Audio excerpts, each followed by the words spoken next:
Hello, everyone, and welcome back to English Pro Fluent, the podcast where we learn real English through real conversations, real examples, and topics that actually matter in everyday life. I'm Emma. And I'm Jamie. Really glad you are here today, wherever you are listening from and whatever kind of day you are having. Thank you for spending a bit of it with us. And before we begin, if English Pro Fluent is helping your English feel more natural and less confusing, please subscribe. It means a lot to us and ensures you never miss an episode. Now, Emma, I want to start with a question that I know has confused learners for years, possibly forever. That sounds ominous. Go ahead. Why do we say have lunch but not do lunch? Why have a meeting but do homework? Why have a break but do business? Oh, those. And the maddening thing is that if you try to look up the rule, you find grammar explanations that explain the words without ever really explaining why. Why this one and not that one? Because the truth is, it is not really a grammar problem at all. No, it is a picture problem. Once you see the right picture in your mind, have and do become almost automatic. And that is exactly what we are going to do today. No rules to memorize, just two clear pictures that will change how you use these words permanently. This episode works for A2 learners right through to B2, and honestly, even some advanced learners still mix these up. So if this has been confusing you, you are in very good company. Let's get into it. Let us start with have, H-A-V-E, and I want to build two pictures for you because have actually does two slightly different things, and once you see both, everything clicks. Start with the obvious one. The obvious one, possession. I have a car. I have a house. I have a phone. When you say I have something, you own it. It's yours. It's in your life. That feels natural. Everyone understands have in that sense. The car is mine, the phone is mine. Now let's go one step further. I have a meeting at 3 o'clock. You do not own the meeting, you are not carrying it home in your bag. But the meeting belongs to your day. It's on your schedule. It's your responsibility to be there. In that sense, you possess it. Not physically, but it's yours. So have expanded from owning a thing to owning a piece of your time or your schedule. Exactly. I have a project. I have a deadline. I have a presentation. All of these are things that belong to your life, your schedule, your responsibilities. And then have does something even more interesting, something that surprises people. This is the part that most learners have never thought about. Have a coffee, have lunch, have a break. And this is where people get confused, because you can hold a coffee cup in your hand, you can eat lunch, so why have and not drink or eat? Picture this. You're sitting in a cafe, soft music, warm light. You're not rushing. You pick up the cup slowly. You take a sip. You breathe out. You look around the room. You feel calm. You are not just drinking a liquid, you are living a moment. Exactly. And that's why we say have coffee, not drink coffee when we invite someone. When we say let's have coffee, we're not just talking about a hot drink. We're talking about the experience, the conversation, the time together. Let's have lunch. Let's have a break. Both of those are invitations to an experience, not just a task. So have covers three things that all connect to the same idea. Have equals possession. I have a car. I have a house. Something that is yours. Have equals schedule or responsibility. I have a meeting. I have a project. Something that belongs to your day. Have equals lived experience. Let's have coffee. Have a break. Something you live and feel, not just do. Three types, but one feeling underneath all of them. Something is yours, whether it's an object, a moment, or an experience you live through. That's the heart of have, possession and experience, both in one word. Have equals something that is yours, an object, a moment, or an experience you live through. Now the second word, do, D-O. And do is actually more straightforward than have in some ways, because it has one clear feeling. Action. Action, effort, Movement. Whenever you do something, you are performing it. You are actively making it happen. Picture a student at a desk. It is evening. They have their books open. Their pen is moving. They are doing their homework. Not having homework, doing it. The action is happening right now. The pen is moving. The brain is working. The effort is being made. And that is the feeling of do. Not possessing something, not experiencing a moment, actually doing the thing. Do your homework, do some work, do business, do a task. All of these involve real effort, real activity, real movement. Let us look at a few side by side to feel the difference. Have work. You look at the pile of files on your desk. The responsibility is yours. It belongs to your day. Do work. You open the laptop, you start typing. You are actively working right now. Same word, but completely different pictures, different moments in time. Have work is the weight of it sitting on your shoulders. Do work is rolling up your sleeves and getting into it. Let us look at a few more. Have a project. The project is on your list. It is your responsibility.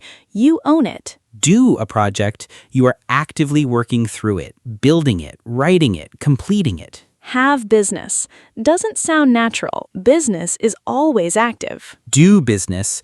Two companies are working together, an active, ongoing relationship. And the homework example is one of the most useful to remember because both are correct, but they mean different things. A student walks home from school. Their bag is heavy. Mom asks, "Do you have homework tonight?" Yes, I have homework. The homework is in the bag. It belongs to them. They possess it, but they have not started yet. They get home, they sit down, they open the bag and take out the pen. Now they are doing their homework. The action has begun. Have homework. It is mine. It is in my bag. Do homework. I am actively working on it right now. Same word, different moment, different picture. Do equals you are actively performing something. The effort is happening right now. Let us now put have and do directly side by side so the difference really lands. Same situations, both words, completely different meanings and different pictures. Lunch. I have lunch at 1 o'clock. It is part of my schedule. I sit down and I experience the meal. I do lunch. This does not sound natural. Lunch is not a task you perform. Homework. I have homework tonight. The homework belongs to me. It is in my bag. I have not started yet. I am doing my homework right now. The action is happening. The pen is moving. The effort is being made. A meeting. I have a meeting at 3. It's in my diary. It belongs to my day. I do a meeting at 3. A meeting is not a task you perform. You experience it. Work. I have a lot of work today. The workload belongs to my day. It is on my desk. I need to do some work before dinner. I need to actively start performing the task. Coffee. A break. Let's have coffee. Let's have a break. We are going to live a moment together. Experience it. Let's do a coffee. Let's do a break. These sound mechanical, like a task to complete rather than a moment to enjoy. Once you see the pictures, it becomes hard to get them wrong. Because your brain isn't choosing between two grammar rules. It's asking one simple question. Is this a moment I'm living or an action I'm performing? And once you ask that question, the right word comes naturally. Now let us test the pictures. Emma is going to say some sentences that are wrong, and we will fix them together. See if you can spot the error and fix it in your head before Jamie explains it. Ready? First one. I do a meeting at 10 o'clock tomorrow. I have a meeting at 10 o'clock tomorrow. A meeting is not a task you perform. It is something that belongs to your schedule, your diary, your day. So, have. I am having my homework right now. I am doing my homework right now. The pen is moving, the brain is working, the action is happening right now. That is do, not have. Let us do a coffee before the presentation. Let us have a coffee before the presentation. You are not manufacturing the coffee or completing it as a task. You are going to sit down and enjoy a moment together. Experience it. So, have. I did a big problem at work yesterday. I had a big problem at work yesterday. A problem is something you experience and carry, not something you perform. Even in the past tense, had, not did. She is doing a lot of experience in this field. She has a lot of experience in this field. Experience is something you possess, something that belongs to you and your history. It is not a task you perform. So have, or in this case, has. The error lab is not about catching mistakes, it's about training your pictures. Every time you fix a sentence, the right picture becomes stronger. Now let us hear have and do in a natural, real conversation. No stopping to explain, just listen and notice how naturally both words appear. Two colleagues at the office, midway through a busy day. Jamie, do you have a moment? A small one. I have a call in about 20 minutes. What is up? I wanted to check in on the client project. How are you getting on with it? Making progress. I have a lot of work to get through today, but I have been doing the research section this morning. Good. I think you should know we have a problem with the timeline. What kind of problem? The client moved the deadline forward. We have less time than we thought. Right. Okay. I will do the outline today and send it to you by end of the day. Can you do the financial summary? Already started.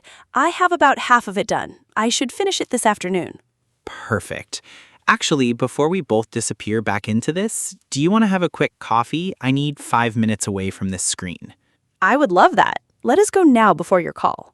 Great. And over coffee, I have an idea about the presentation I want to run by you. Even better. Let us go. Did you catch the pattern? Have a call, have a lot of work, have a problem, have a deadline, have half of it done, have an idea. All of those are things that belong to Emma or Jamie's day, their responsibilities, their schedule, their situation. And do the research, do the outline, do the financial summary. Those are active tasks, actions being performed. And then have a coffee, not do a coffee, because it's a moment they're going to live together, a short experience, not a task. Same conversation, both words, completely natural, because once the picture is clear, the word just comes. Before we close today, I want to give you one image to carry with you, one that will stick. Your two hands. Hold up your left hand. Imagine writing the word have on it. This hand is open, relaxed. It is holding something. Your coffee cup, your schedule, your responsibilities, the experiences that belong to your day. This hand says, this is mine. I am living this. I am experiencing this. Have. Now, your right hand. Make it a fist. Imagine writing the word do on it. This hand is strong, ready to work. It writes the homework. It types the report. It does the task. It makes the effort. This hand says, I am actively doing this right now. The action is happening. Do. Left hand, have. Open. Experiencing. Possessing. Living a moment. Right hand, do. Closed. Active. Working. Performing. Whenever you are not sure which word to use, picture both hands. Ask yourself, am I living a moment or am I performing an action? And the right word will come. Have the moment, do the action. Let us bring today together. Have and do are not really about grammar. They're about pictures. Have for the things that belong to you, your possessions, your responsibilities, your schedule, and the moments you live and experience. Do for the actions you perform, the tasks, the effort, the work that is actively happening. And the question to ask yourself in the moment, is this something I am experiencing or something I am performing? That one question will get you to the right word almost every time. If this episode helped make have and do finally feel clear, please subscribe to English Pro Fluent and share it with someone who is still confused about these two words. It will genuinely help them. We'll be back with you very soon. Until then, I should probably get back to my desk. Why? What are you doing? I have a project to finish. And how is it going? I have been doing the hard part all morning. I think the worst is over. Good. And after that? I am going to have a very long lunch. I'm Emma. And I'm Jamie. You have been listening to English Pro Fluent. Keep growing, keep speaking, and have the moments do the actions. We will see you in the next episode. Take care, everyone. Goodbye. Goodbye.